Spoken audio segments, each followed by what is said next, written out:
మీరు ఎప్పుడైనా క్రికెట్ లో బౌల్అవుట్ మెథడ్ గురించి విన్నారా? ఇప్పుడంటే లిమిటెడ్ ఓవర్స్ మ్యాచ్ల్లో స్కోర్ అనేది టై అయితే సూపర్ ఓవర్ పెడుతున్నారు. కానీ 2008 కన్నా ముందు సూపర్ ఓవర్ కాకుండా బౌల్అవుట్ అనే ఒక tie breaking method international cricket లో వాడకంలో ఉండేది. బౌల్అవుట్ అంటే ఒక టీం నుంచి ఆ టీం కెప్టెన్ 5 బౌలర్స్ ని సెలెక్ట్ చేస్తాడు. అండ్ ప్రతి బౌలర్ కూడా 2 బాల్స్ వేసే ఛాన్స్ ఉంటుంది. ఇలా 2 టీమ్స్ నుంచి కూడా చెరో 5 బౌలర్స్ నామినేట్ అయ్యాక వీళ్ళు ఒకరి తర్వాత ఒకరు వచ్చి అన్గార్డెడ్ స్టంప్స్ ని హిట్ చేయాలి. అంటే స్ట్రైక్ లో బ్యాట్స్మెన్ ఎవరు ఉండరు, జస్ట్ స్టంప్స్ ని హిట్ చేస్తే చాలు ఆ టీం కి ఒక పాయింట్ వస్తుంది.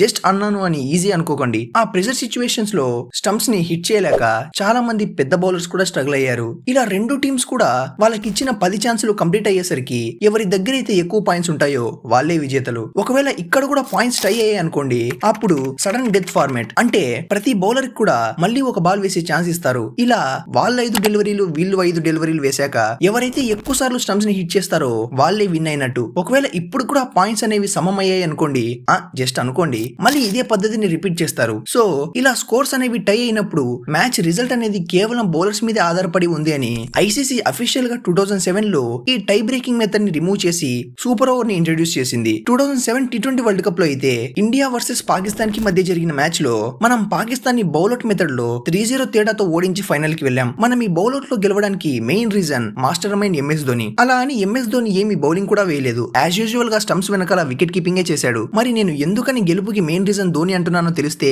కమెంట్ చేయండి.